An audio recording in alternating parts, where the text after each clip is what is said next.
Boas tardes, moitas grazas por ver este experimento artístico, educativo, conferencial que nos ofrecen Ángel Huete e Pepe Cácamo.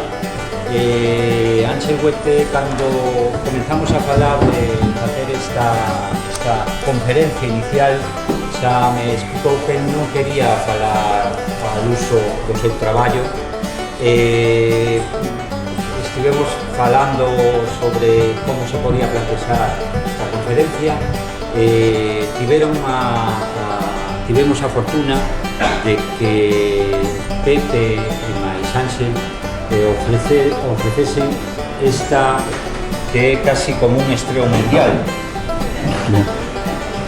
É unha mezcla, unha invención entre conferencia e lectura de poesía. Son lecturas de Ángel Huete, pero que, como todo producto artístico de un artista, sempre ten o círculo, os astros e os planetas que rodean ao artista e a súa obra.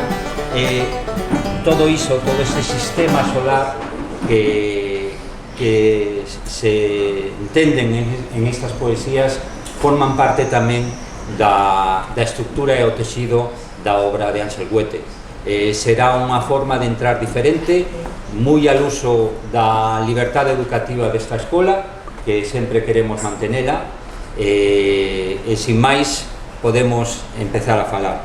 Pepe ven a ler as poesías, en tanto en cuanto é un dos mellores poetas galegos, pero aquí ven como veciño e amigo, que ese é a cousa máis importante que sirve para o coñecemento da obra de Huete, porque tamén escribiu en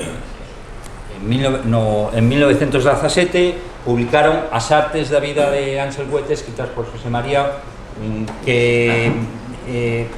onde se pode recoller moitísima información sobre do traballo de Ángel Huete dende un punto de vista de amigo, de veciño e tamén de coñecedor do que é a poética, que é unha parte intrínseca da sustancia creativa de Huete.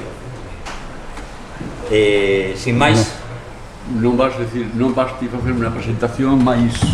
Non, porque interves logo, non? Claro, sí. Despois, sí. Bueno, pois, moitas grazas por convidarme a esta preciosa biblioteca na que xa teño estado máis de unha vez, en que, en fin, predispón este ámbito, este espacio tan magnífico, predispón para a comunicación, para a boa comunicación, que é o que tentarei.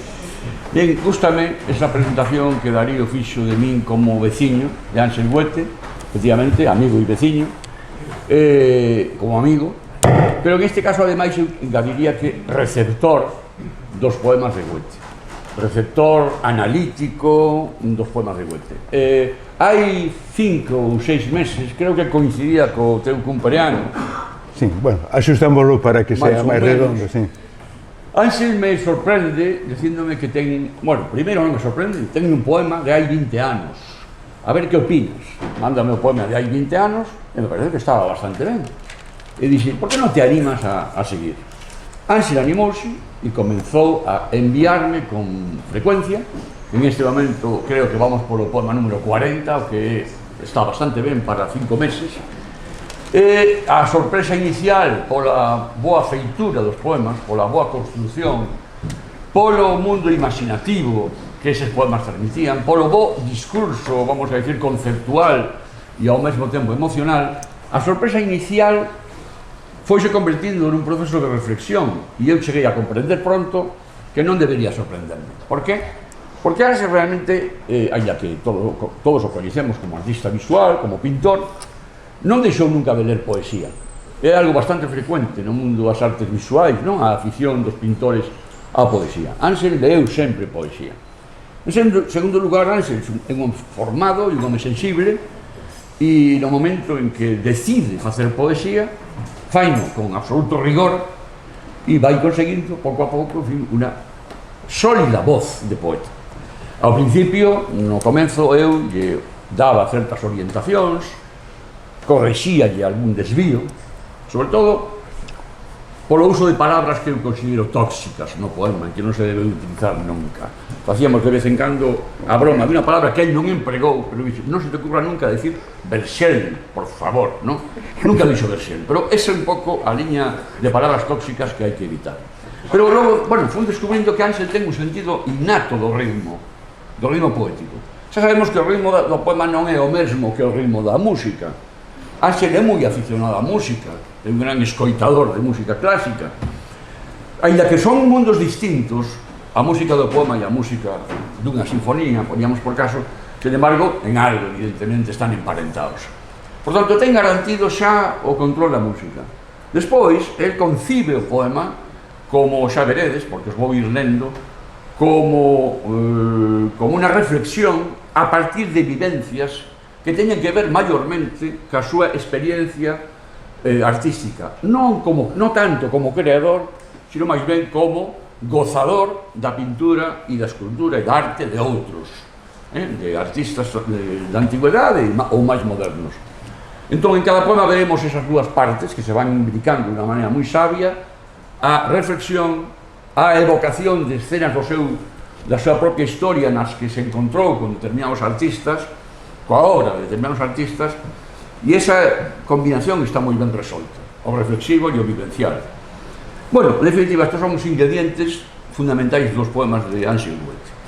Eu vou nos ir lendo porque ele me pediu que fixera a lectura, non se sinte cómodo como lector de poesía en voz alta, quero dicir, e entón vou ir lendo os poemas e, mentres tanto, iremos vendo imaxes que teñen relación con eses poemas.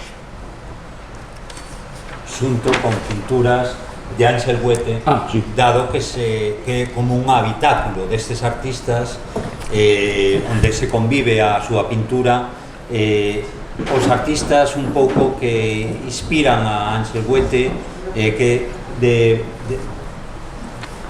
cando pintas moitas veces son os nosos consultores, non?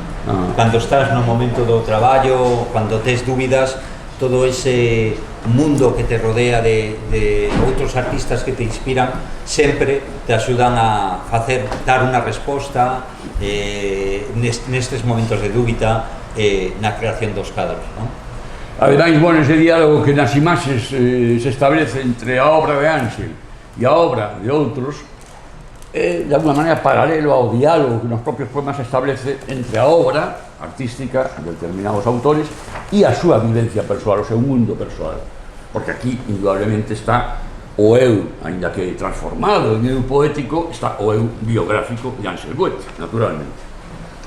Como o suicidio acontece só unha vez, cando caeu o pano baixo a protección da narrativa circunstancial. Extrema beleza a das accións radicais e críticas. O Dada, anos 80, ricos e democráticos, todos de festa. Non era nin Berlín nin Zúrich, só unha foto de estudo. Bueno, deber de falar eu, non?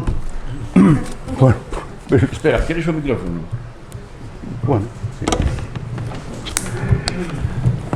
Sí, bueno, non teño moito máis que engadir ao que dixo Pepe, porque supera todas a proposta que eu puidera ter ao respecto de meterme nesta materia creativa, non? O certo é que todo iso que vos contou é o que me contou a min para animarme a seguir, porque eu teño 77 anos, e supoño que este era o tempo de xogar a petanca, de ver obras e tal, e tiña un medo tremendo para facer o ridículo. Non pensaba eu de ninguna maneira ter ninguna proxección pública, pero mesmo facer unha cousa así non ter rigor será hasta un pouco vergonzoso, non? Pois non. E ele animoume, tivo isto, máis ou menos contoume todo iso que vos contou a vos agora, e, bueno, foi estimulante. Ben, si eu quixera de comentar tamén isto, os os poemas e os artistas que cito máis ou menos, non? Digamos que este poema poder entrar nunha desas teimas que eu teño, que penso que bastante procedente respecto da nosa situación artístico-histórica. Nos perdémonos, digo, nosa comunidade, noso territorio cultural, en Galicia, verdad? En España tamén, en certa maneira, menos, pero sí tamén. Todo o que foi esa riqueza tremenda de entreguerras, de entre Primeira Guerra Mundial e Segunda Guerra Mundial, que foi un momento tremendamente creativo. E nós non estábamos ali. E eu digo, bueno, por circunstancias que realmente non imos contar aquí, pero o certo é que transportámonos no tempo, o tempo de chegar á democracia, de superar iso que en outro, que alguén chama movida, unha cousa. Movida, sabedes que era unha maneira de peinarse, nada máis. Isto... non damos... E de repente pasamos un montón de chanzos, pero moitos chanzos, se consideramos cada ano un chanzo, tremendo, 60 ou 70 chanzos, e aparecemos nos anos 80, todos ricos e famosos, non? Unha cousa... Non, ricos e democráticos. Sí. E, bueno, e a cousa vai por aí, dice, mira que esas cousas non pasaron de verdad, sino que son como fotos de estudio. Porque para vivir hai que pasar a facer as trayectorias. Bueno, máis ou menos só quero dicir, eso, como imos falar moito máis, o sea, que é necesario facer a trayectoria de cada cousa que pasa. Non chega con velo nos medios de comunicación de masas. Bueno. Quería engadir, perdona, un momentinho solo. Quería engadir que, ademais do rigor e da seriedade con que Ánxel se está tomando esta nova aventura creativa, é sorprendente, isto sí que é sorprendente, pero todo ten explicación, o entusiasmo con que está emprendendo este labor. Cada vez que me chama por teléfono, me envía un WhatsApp ou un correo electrónico, o fai con auténtico entusiasmo. Ten necesidade de escribir, ten esa necesidade de escribir imperiosa que teñen os adolescentes. Claro, natural, porque está comezando, entón está vivindo esa paixón de poeta adolescente, e eso é magnífico, porque eso, sen dúbida, o rejuvenece, non? Faino vivir con vibración, verdad? No, quería preguntarte un pouco en relación en este poema que falas de Dada, falas dos anos 80, de como é de Berlín, a túa situación nos anos 80, cando fundas con outros artistas o Grupo Atlántica, a súa relación do Grupo Atlántica co espírito do Zeitgeist de recuperación da pintura, de relación co neoexpresionismo alemán, venendo ti que acababas case que de chegar de Berlín, e si esa idea do genius loci, o espírito do lugar, ten moito que ver coa posibilidade histórica da entrada da arte galega en un discurso europeo renovador da arte de vanguardia dende un punto de vista global, non? Sí, bueno, realmente nos 80 entramos noutro estándar productivo e Atlántica, bueno, teño que decir unha cousa, a miña percepción sobre Atlántica non é compartida con todos os artistas que participaron en Atlántica, pero teño que recoñecer que eu estou desde a orixe, sí que a vontade ia nesa dirección de establecer, facer o noso recoñecemento histórico nese momento, é dicir, poñernos ao día cara a nós, sabendo quen somos, onde debemos de estar. Bueno, teño bastante discurso a este respecto, non ven ao caso de explicarlo aquí, pero, bueno, en moitas manifestacións que fixen en outros eidos, pois está máis ou menos claro. Bueno, non podo explicar máis agora. Bueno, vamos entón ao segundo poema. Na procura da orixe do corpo, con Ferrín ao fondo, Escribín con pólvora para contemplar a pegada negra e revivir a vida, experimentar cos ollos melancólicos de Stephen a expresión indolente das personaxes de Kirchner. Levo a cruz que a subía, padezo de existencialismo crónico. Ulrike, pernas de leite. En este un poema que ten como fondo, como xa percibiríades, a Méndez Ferrín e un poema de Ferrín, de Con pólvora e magnolias, onde Ferrín fala do grupo Baader-Meinhof e de Ulrike Meinhof. Meinhof. Meinhof. Bueno, que claro, ele é de San Adrián e eu de Santa Cristina. En Santa Cristina de Cobres pronunciamos de maneira diferente ao alemán. Ben, eu creo que ti terás algo que preguntar sobre... Bueno, se non me podo explicar eu... Vou explicar, ti. Sí, bueno, primeiro, cando refiro que pintei sobre negro sobre blanco con pólvora, realmente é algo que fixe nunha instalación que fixemos na Coruña, como tipo, bueno, foi unha cousa bastante interesante, e retomo ese aspecto que está baseado justamente no poema de Ferrín. Aí tamén meto aspectos que foron para min moi emotivos, como foi a miña chegada naqueles tempos, estou falando do ano 68, a Berlín, onde eu vía, era un momento donde a Rote Armée, que dito de maneira, o grupo armado de Andreas Baader e de Ulrike Meinhof, pois tiña unha zona tremenda. E cando os colleron, os meteron no cárcel, e eu sempre tive esa simpatía de xuventude por ese momento. As cousas eran moi heroicas, e entón como veíame do poema de Ferrín, cando el cita diante na señoría de Firenze a Ulrike Meinhof, que supostamente se atopa con él, e entón el cita eso, Ulrike, pernas de leite. En algunha outra poesía volve a estar Ulrike, o repito... Poema. Poesía non, poema. Poema. Sempre me chama a atención sobre eso. Bueno. Eu quería preguntarte, porque penso que esta poesía... Poema.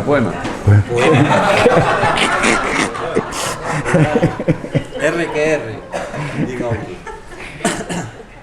Este poema fala un pouco, me recorda un pouco, quería recordar o teu compromiso político, e ali cando empezaches en Berlín, cando empezaches te afiliaches ao PC, ao Partido Comunista. Non ali, bueno, despois, coñecín as primeiras relacións co... por exemplo, os retratos que fixeches para as manifestacións dos condenados do proceso de Burgos, non? Que eran, bueno, foi un movimento universal, vamos, en todas as capitales do mundo. En Berlín era moi sensibilizado sobre eso, e eu fiz unhas pancartas co rostro de cada un deles. Bueno, sí. Despois de Ulrike Meinhof, bueno, desto, hai unha anécdota que está publicada tamén no libro este que me fixo cá Pepe, e é que nun tempo o meu apartamento, por certo, aquí está un amigo que compartía apartamento comigo naquel tempo, Miguel Alemani, e un tempo en que o grupo utilizou a miña casa como se dice, como correo, non? Como correo, como buzón, non sabedes que era que deixaban ali algo e depois viña outro a buscarlo, non? Era un risco del carajo, claro. Bueno, nada máis, isto é de... Tamén quería preguntarte, perdón, tú tes unha influencia co grupo do Soporte Superficie, que é un movimento artístico que se centra máis que nada en Francia, onde hai unha defensa da pintura abstracta, pero tamén hai unha defensa e un compromiso político moi grande. Son esas dúas pés que hai tamén na túa obra, que na que o teu traballo se instala, onde hai ese compromiso político, o teu compromiso coa abstracción, e a posible relación que pode ter a túa experiencia en Berlín con Sigmund Polke e con Gerhard Richter un pouco, recordando esos retratos que fixeches do suicio de... Sí, bueno, a ver, tenho que decir de maneira xeral que eu tratei de vivir sempre o meu tempo, é dicir, oye, bueno, tenho que calar, non? Non sei que pasa, hai un conflicto que non sei se pode resolver. A ver. A ver se resolver.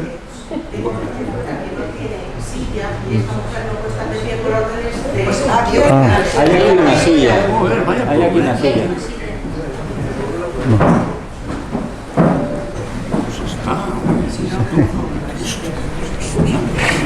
Bueno,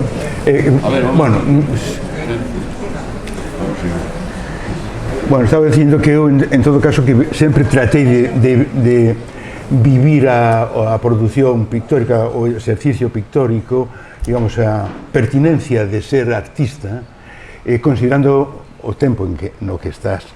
Primeiro, no tempo en que naces, no tempo histórico que te toca.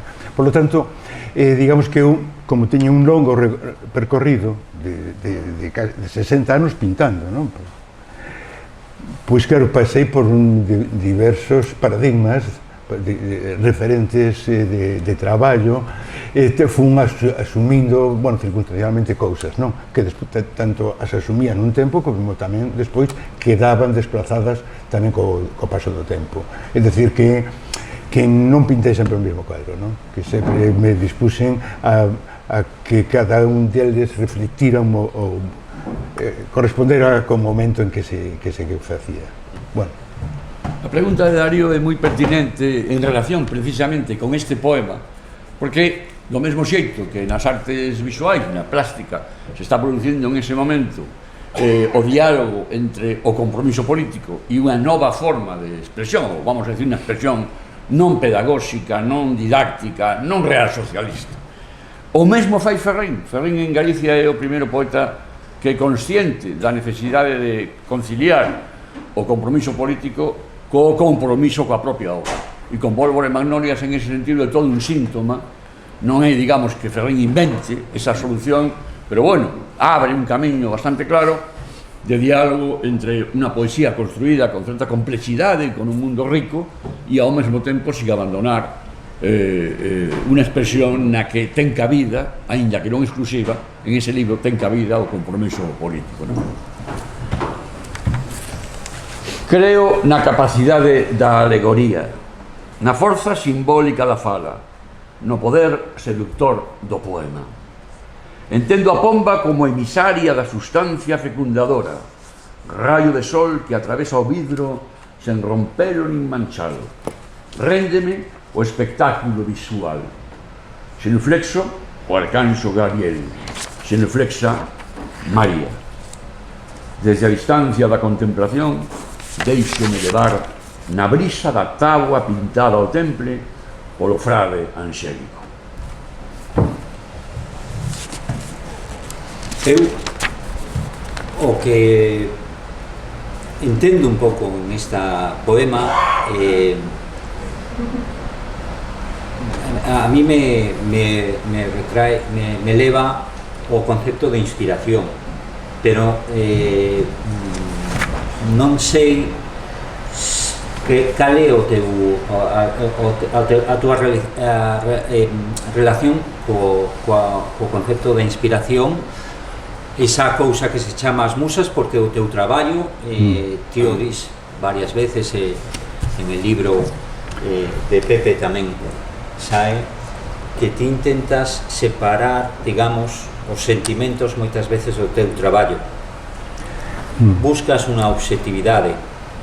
Bueno, todo o mundo busca algo, bueno, mas eu busco subjetividade, porque un traballo desde si mesmo non tanto eso da objetividade.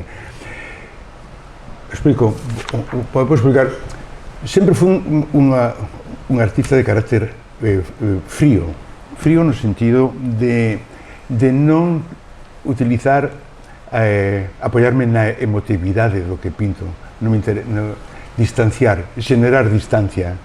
Todo iso me leva a que a pintura sea máis mental, máis cerebral, o que non quita que as outras tamén non sexan, quero decir, pero eu sí que fago, en certa maneira, quero facer rigor no sentido de que non chegue polos aspectos emotivos. Nun tempo que eu era máis ingenuo que agora, pensaba que poidera evitar absolutamente o vehículo emotivo. Un día falando con un amigo psiquiatra dicindo, no, eso é imposible, absolutamente. Toda a conducción poético ou artística condúcese sempre por o lado da emoción. O que pasa que ti o que queres, máis ou menos explicaba el, é baixar eses tons. Bueno, máis ou menos vai. Hai que fago unha cousa por citar o Renacemento, que é un referente occidental tan grande, que aí nos toca que nos toca, porque outras cousas non nos van a tocar, pasando o tempo. Bueno, cito o Renacemento, que tamén, por outro lado, si ben ten cousas maravillosas, ten unha bastante non é mala nin perversa, pero que condiciona a visión posterior. É moi difícil que a xente vexa con naturalidade a abstracción. Sin embargo, admite perfectamente na música, verdad? E sin embargo, na pintura, digamos que o Renacemento deixou unha maneira de mirar, inventou a perspectiva cónica e resulta que condiciona moitísimo as miradas, non? Bueno, nada, isto é unha anécdota, pero que fai reflexionar ás veces como cousas maravillosas poden condicionar e evitar outras visións máis liberadas. Eu creo que no poema está ese equilibrio entre a posición máis emocional, máis de inspiración, que é un término que deberíamos non me gusta moito corregir, porque ten unha clara raíz religiosa e ademais relacionado con seres sobrenaturais que te transmiten a súa ciencia, o seu saber.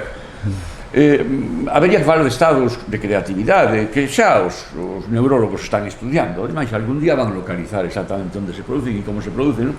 Eses estados especiais, non? José Ángel Valente fala de... non me acordo de que en este momento se me borrou, tiña claro aí un momento, pero esquecín, bien. Fala de un estado especial, efectivamente, pero utiliza unha nomenclatura que a mí me convence moito. Bien, e aquí en este poema vemos ese equilibrio entre a contemplación distante e ao mesmo tempo o arrebato, a capacidade de deixarte levar. Desde a distancia da contemplación, deixome levar na brisa. Distancia, pero logo deixome levar. Valente decía estados de hiperconciencia, ese era o término que eu quería utilizar. Tú non sei se queres decir algo máis sobre este poema, continúo? No, continuamos. Bien. Habitei nas esbeltas bóvedas de Lodeiro. Ali aprendín a non chorar a derrota, virtude do diplomático, do auténtico capitán. Síntome devoto amador de Xosé Telmo. El viviu con espanto a natureza moderna do seu ser. Días de aprendizaxe. Sansón en Gaza faría o mesmo. Volvín percorrer, camiñando para atrás, o fermoso rumbo dos artistas insumisos. Así fan os péndulos.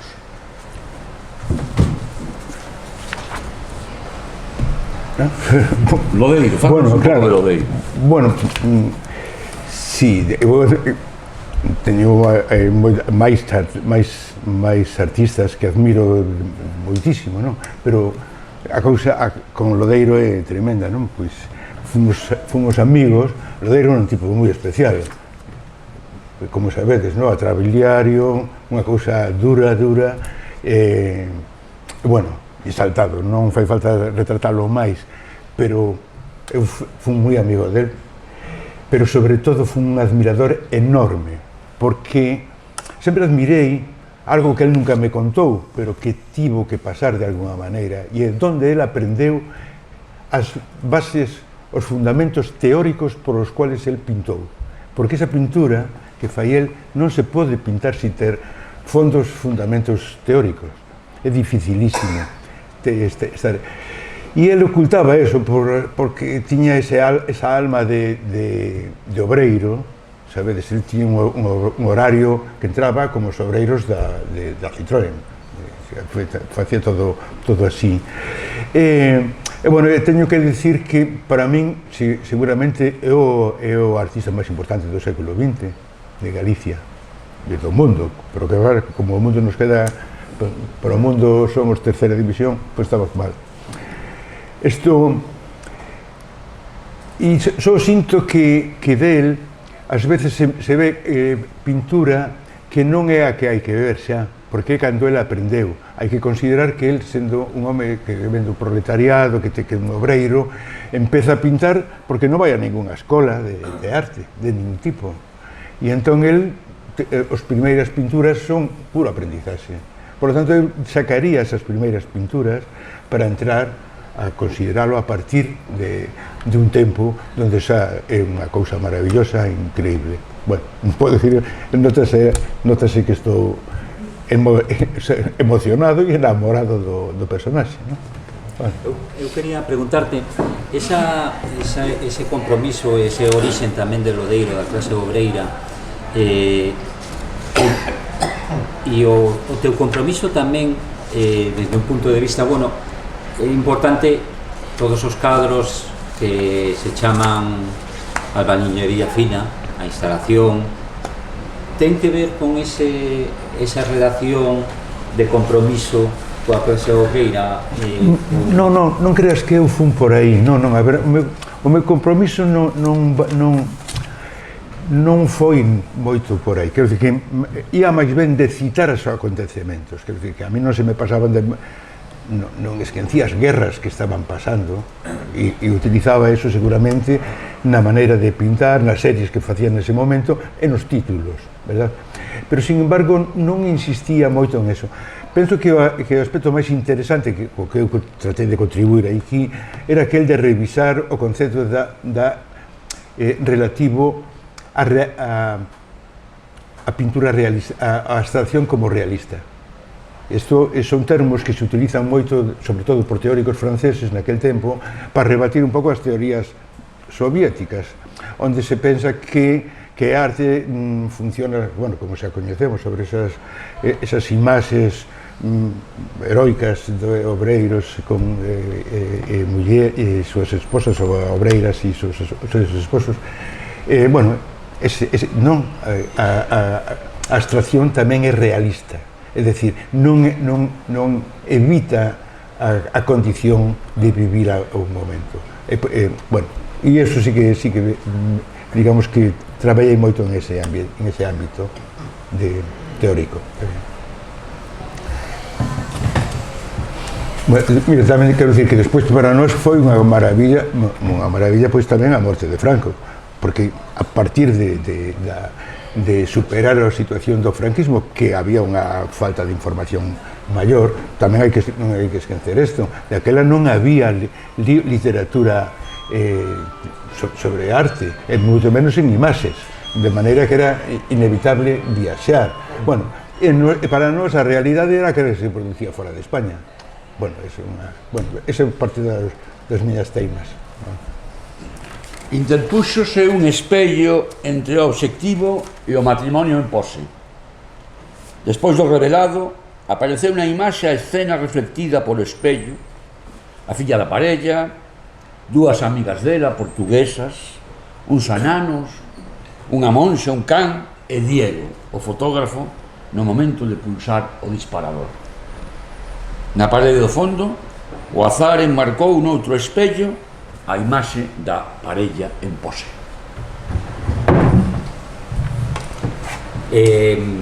Sí, todos admiramos o pintor dos pintores, non? A Velázquez. Outro día, cando estábamos facendo un ensayo xeral sobre esta conferencia, falamos un pouco desa idea que apunta Unamuno, de que Velázquez pintaba a través dun espello e así alonxaba o obxecto pintado, o lienzo, desa maneira podía liberar máis o pincel romper máis a pintura, facer unha pintura máis expresionista e al mirala a distancia todo se construía máis. Por iso en este cadro podemos ver como Velázquez se converte en el primer pintor democrático republicano, xa que se un pintor da corte nas meninas está pintando o espectador calqueira que se pone ali. Sí. Bueno, falo un pouco.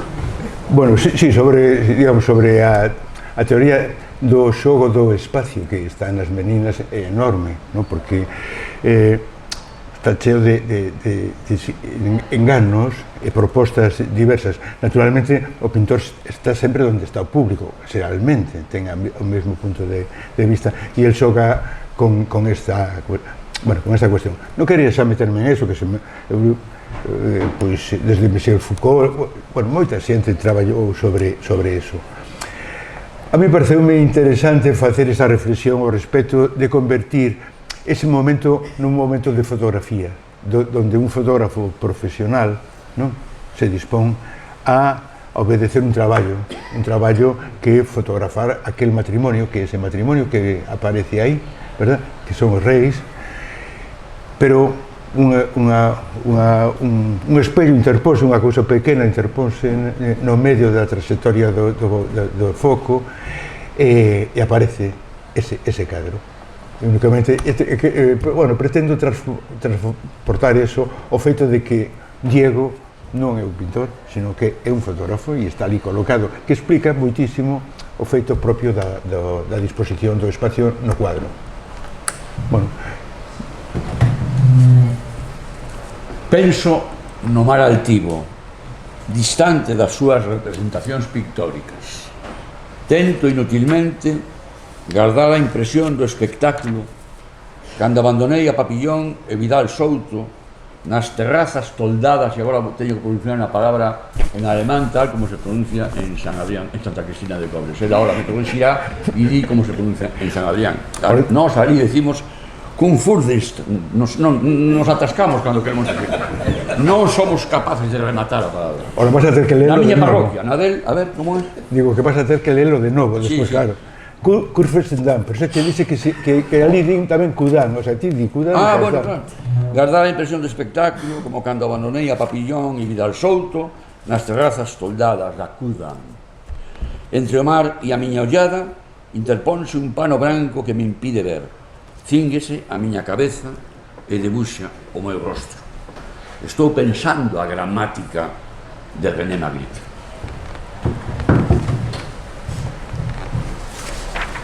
Creo que este poema ten anécdota. Home, que estaría ben que nos expliques un pouco. Aquí aparece Papillón, Vidal Souto, logo Magritte, e eu creo que o de Vidal Souto ten que ver con unha escena vivida por ti en esa rúa.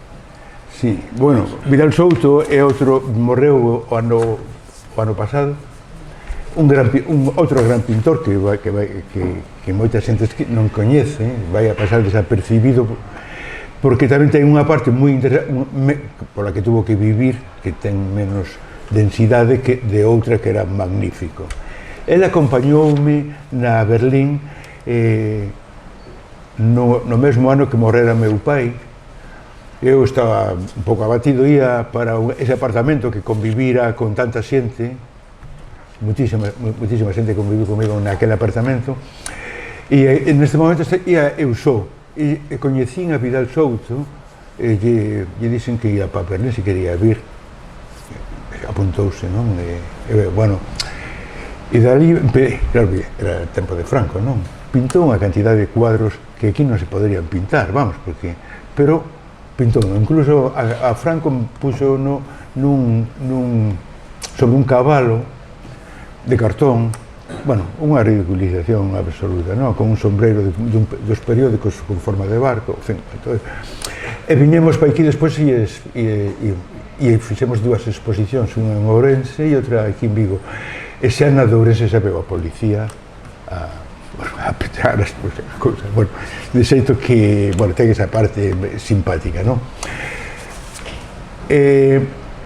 Bueno, pues salí naturalmente, él escribiu un texto moi bonito tamén que utilicei para a primeira Atlántica, porque era un tipo con moitas capacidades, e él tiña esa manía de citar a Papillon, este home que fugou, non, das prisións, Alcatraz, non sei, xa non se llega a Alcatraz, bueno, en todo caso, bueno, e entón eu fago ese xogo porque por esa constancia que el tiña de citar as terrazas tamén, bueno, está, nada máis. Bueno, vai por aí todo. Un dos xogos que repite Ansel nos seus poemas é o da anacronía, non? A combinación de referencias de diversos tempos, incluso temáticamente distantes, como por exemplo en este poema, porque Magritte aquí non sei como encaixa con Vidal Souto, Magritte. Bueno, pero... Bueno, que te apeteceu meterlo, pero bueno. Claro, porque ao principio estou pensando en Magritte, ao tempo que penso en Vidal Souto, penso nos dous, sabes? É unha das capacidades que ten o poeta, ¿no? Pensábamos moito. Bueno, son un admirador de Magritte tamén, claro, haberá que decirlo. Claro. Son un amante do surrealismo, ainda que non o practiquei nunca, ¿no? Pero me parece interesantísimo.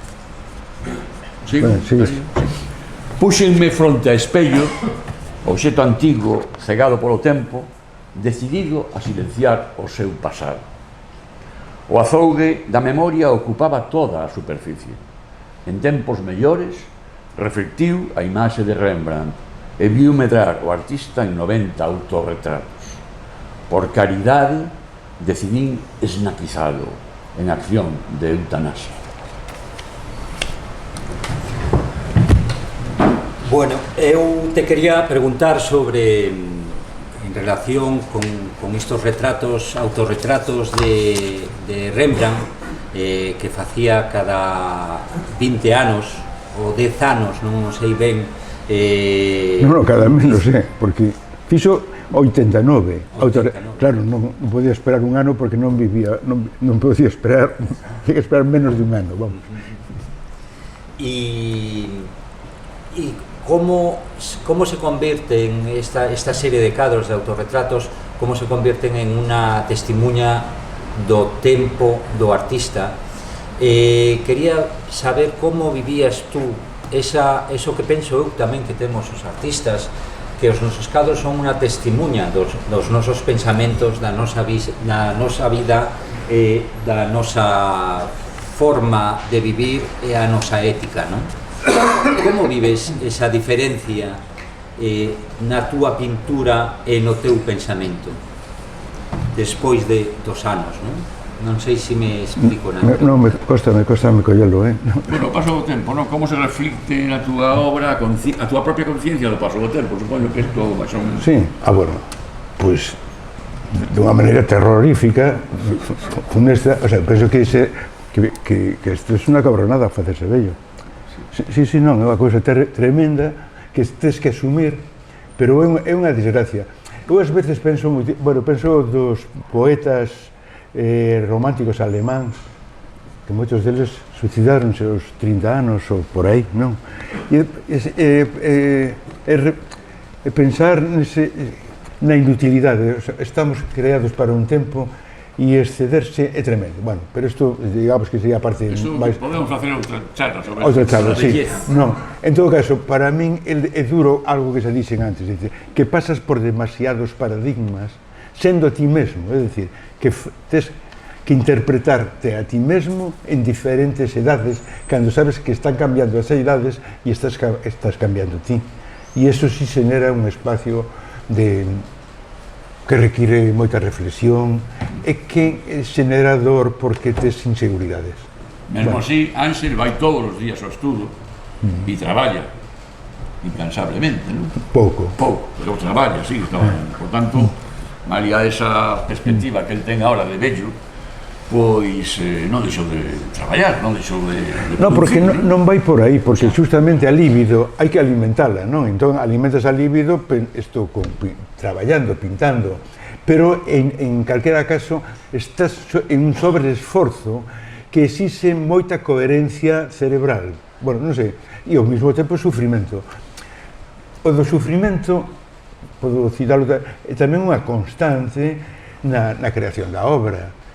e non falo de min só, falo de outros artistas que tamén citan isto, dice, a inseguridade cando non consigues os objetivos, pois é dunha frustración enorme, e algúns, bueno, eso, casi choran, non? Bueno, por non decirlo, por non dramatizar. Que o tempo quere pasar, pero sigue sendo... Bueno, está repetindo o fotograma, pero sempre lo mesmo. Mira, con respecto a isto, gustábame falar deso do espello. El non traballou co mesmo espello, pero era tamén esa reconsideración do obxecto que atopas no rastro, non? Porque isto é un espello bello que xa non lle queda zogue, que está realmente nas últimas, pero sin embargo ten un pasado magnífico, non? Entón é a recuperación dese pasado.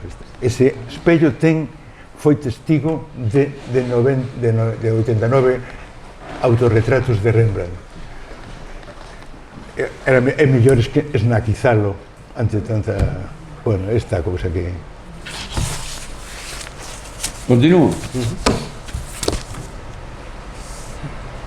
Entre realidade e representación, a inflamación da arte. Simulacros da apariencia, artificios do desexo, un luxo para a eternidade. Nada tan perverso como o texto. O matrimonio Arnolfini en expresión circunspecta, o artefacto da pose, boato, flema, pobre Giovanna Cenami.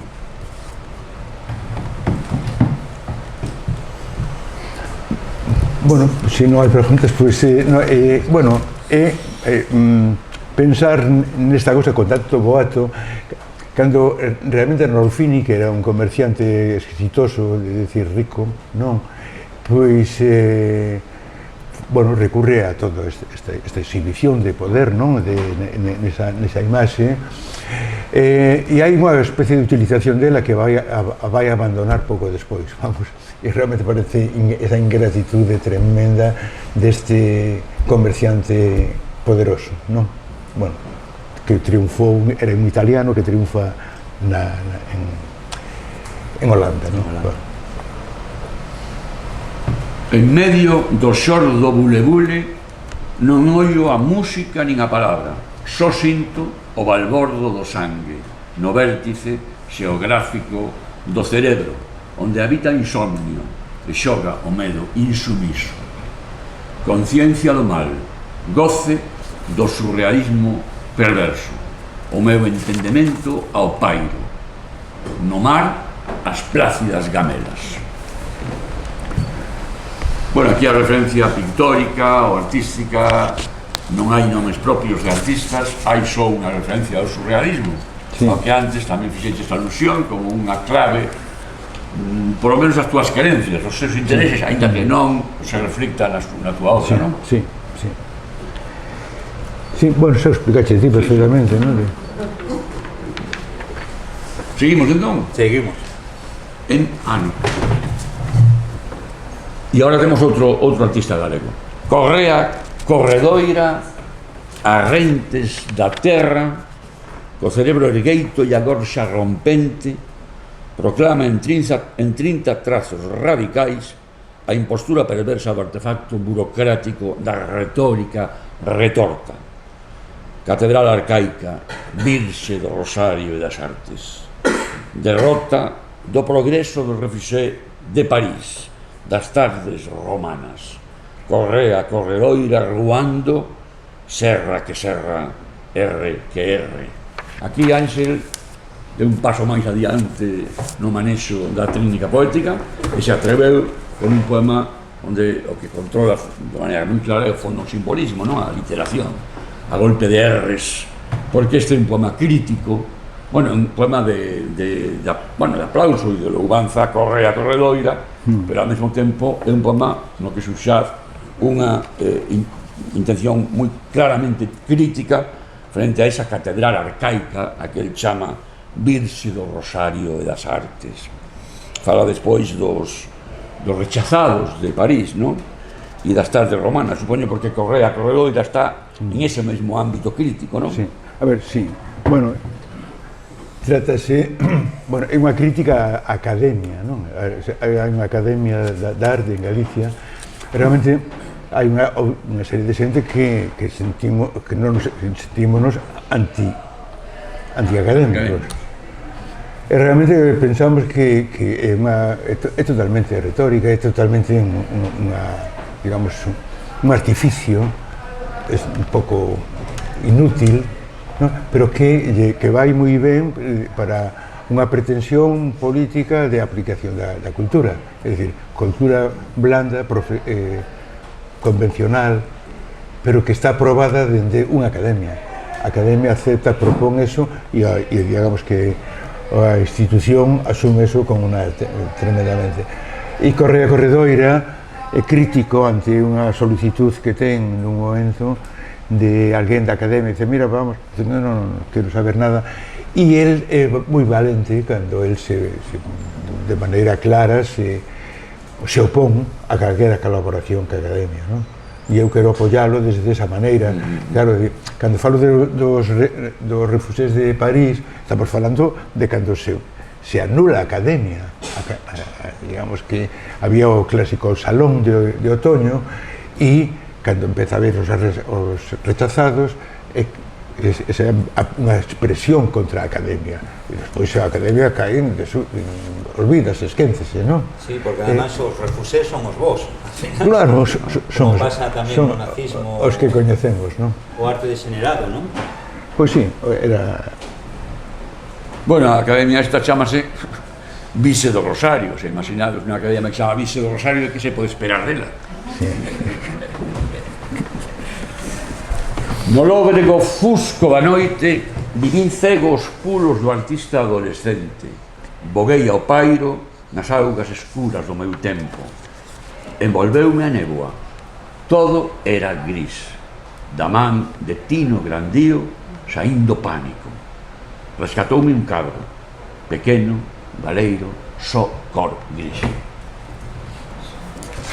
Tino Grandío, outro referente decisivo, non? Sí. Para a arte galega e claro. Para ti moi importante. Sí, claro, dentro desos chanzos que se producen no progreso da arte, non? Pois está Tino Grandío, que fai, entre outras cousas, que ten unha serie que se chama Nada, é dicir, non hai nada. É un antecedente de movimentos que se van a producir máis tarde en outros lugares incluso. Penso que é un dos artistas importantes. Bueno, a mí se me interesoume unha barbaridade, non tanto o gris por si mesmo, como a valentía de utilizalo só o gris, non? Sí. E falas dun pequeno cadro, pequeno, baleiro, só cor gris, que é un cadro que testi, non? Que é da tua propiedade. Sí, pero non é tan pequeno. Non é tan pequeno. Sí, no, teño un cadro del, que isto sí que, bueno, estou encantado de telo, non? Que o cambiei, pero vamos. Sí, porque ahora está moi recoñecido, non? Pero un tempo que non tivo tanto recoñecemento. Iso que, bueno, ten un retrato de Franco maravilloso, non sei se o coñecedes, que é unha cousa para...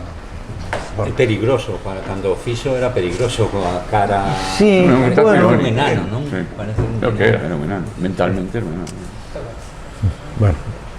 Sí que non era reconocido. Eu teño unha anécdota que me contaba a propietaria de Geco, que é unha tenda de pintura de Madrid.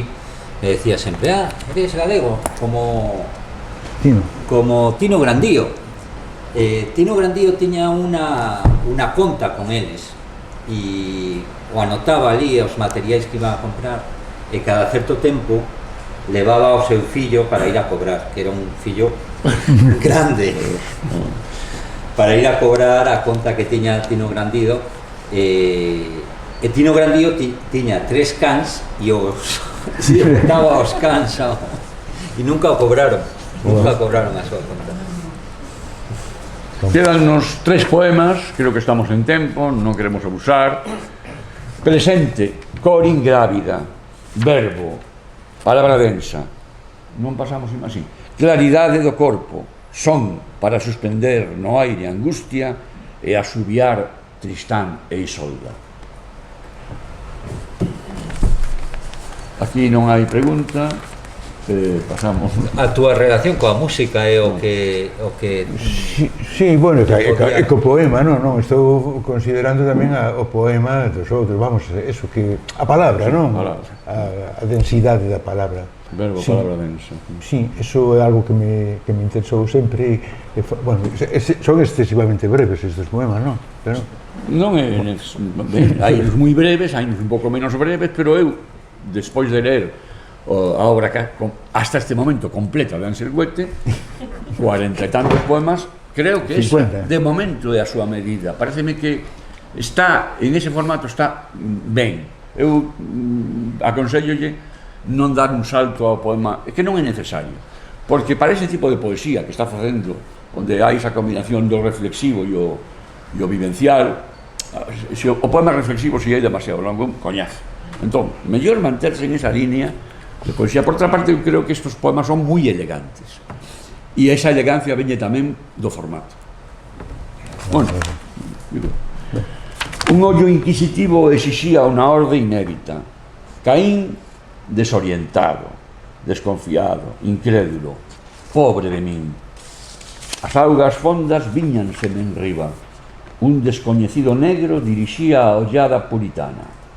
Culpei da perversión a man Rai, non? E Claude Cahun. Teimaban en seducirme ao ritmo dun aparello híbrido, automático, de registros surreais. Bueno, aquí falamos outra vez do surrealismo, claro, sí. Que en certa medida é interesante que hai dous poesías que falan do surrealismo, dos poemas que falan do surrealismo, en cambio na tua obra non se atopa para nada. No, bueno, porque hai que diferenciar esta cousa de espectador e autor, non? Que son dous mundos. Sí, pero así a min este poema, bueno, xa considerar ese ollo que te ve, o sea, que non sabes de onde te ve. Bueno, e aparte non son demasiado coñecedor da historia por o miúdo, pero tendo a pensar, e así o proclamo, digo, que a fotografía emancipouse moito co surrealismo. É onde collese libérase de outros condicionamentos e entra en unha profundidade tremenda. Creo que aún traballa moito nese campo, o mesmo que Man Ray. Si, pensamos que a pintura se libera tamén do esclavismo da representación coa invención da fotografía, e a fotografía se podría liberar co surrealismo como unha forma... Bueno, liberase sobre todo do que foi o pictorialismo e outras situacións que lle costaba máis o retrato máis convencional, e aquí dentro de unha cousa abre un espacio negro tremendo, preocupante, non? E iso me pareceme que bueno, a mí gustame moito a fotografía, penso que aí hai un espacio fantástico. Bueno, nada máis, non vou por outro lado. Era unha homenaxe tamén a Claude Cahun. Bueno, concluímos con este último poema, onde non hai referencia artística ninguna e onde me parece que non vamos poñer imaxe ninguna, solo un cadro, e aquí conclúe o que é a lectura poética, pero naturalmente, unha vez que conclúa esta lectura poética, é o momento da vosa participación, se vos apetece. Por riba da liña das mareas vivas, perdínme na néboa. Borraron os seus camiños e os camiñantes. Cego, perdín o límite. Fíxose inmenso o tempo. A néboa ignoroume. Foi o silencio.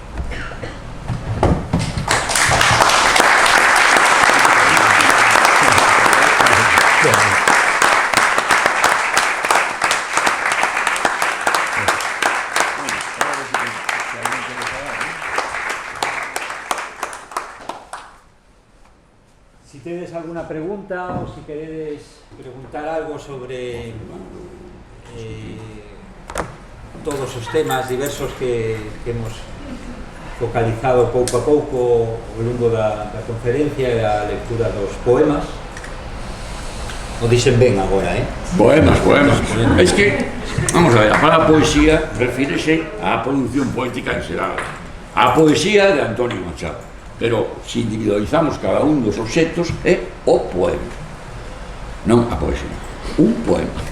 Eu Ángel refollei moito por eso, ahora xa di poema sempre, Pepe, que te mando unha poesía, non me mandes unha poesía, mándame un poema. Sería toda a poesía. Claro. Bueno, Pero en cambio en pintura sí se dice mándame esta pintura. Sí, ahí sí, pero claro que non hai unha norma. Tiene mucho sentido ese... Bueno, todo isto depende naturalmente do uso, non hai unha norma sistemática que te impida decir pintura, pero sí hai unha norma de uso, perdón, que te impida decir las poesías. E ademais son cuestiones de época tamén, porque hai libros, en fin, sobre todo os libros iniciais de certos poetas titulados poesías, que son, por certo, esos libros que non hai que ler, claro. Eu quería felicitarvos porque, aparte de que me encantou todo, facedes unha moi boa parella artística. así. Os dous. Sí. Somos un trío ahora, ¿eh? Somos unha parella de feitos. Bueno, quería comentar, preguntarche se realmente a poesía túa, non o poema, senón a poesía, non? Está aquí o profesor. Ahora está ben. a tua poesía é como unha recorrencia continua ao tempo, ao paso do tempo.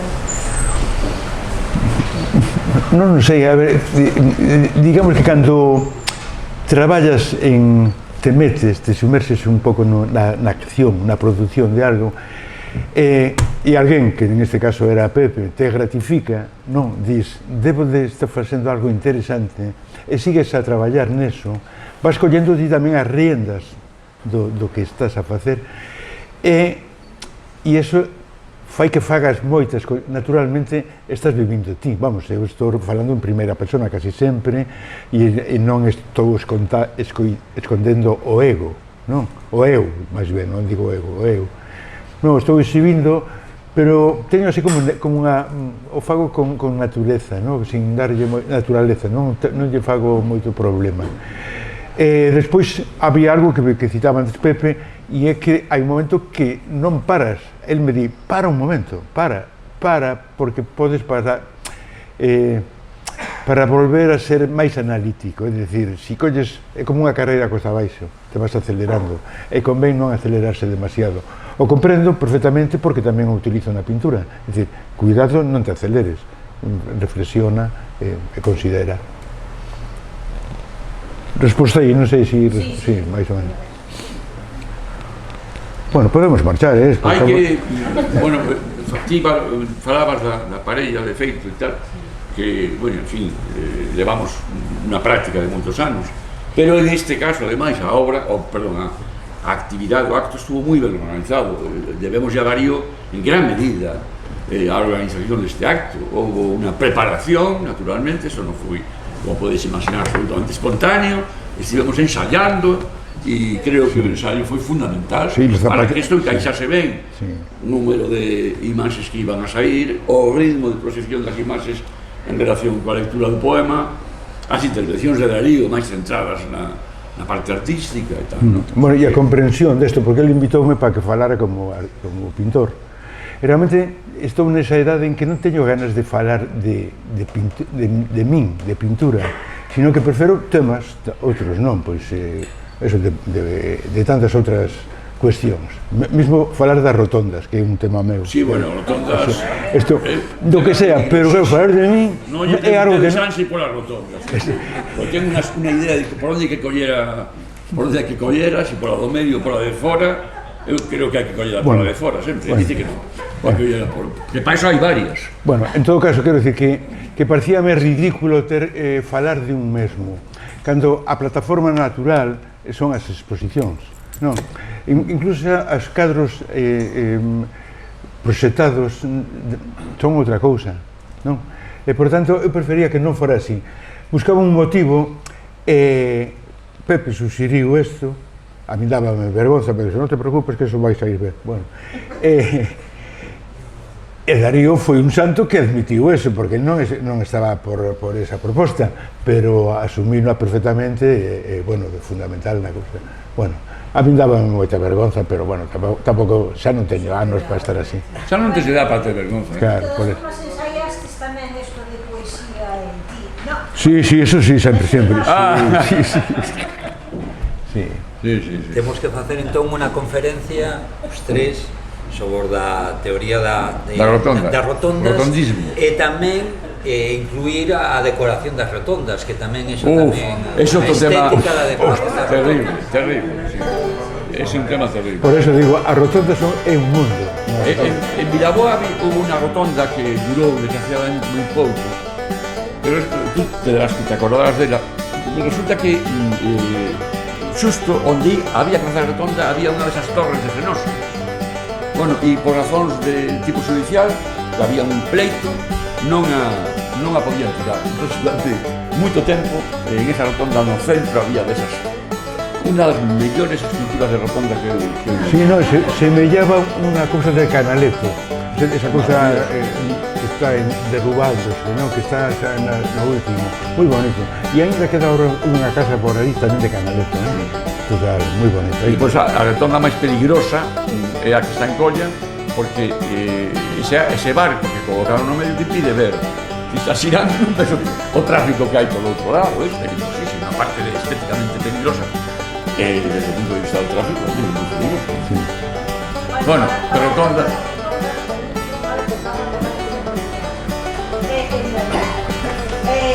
La glorieta de los Álamos.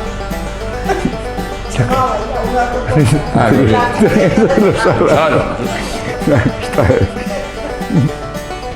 Bueno, pues está, ¿no? Marchamos. Muchas gracias. Moitas grazas por asistir.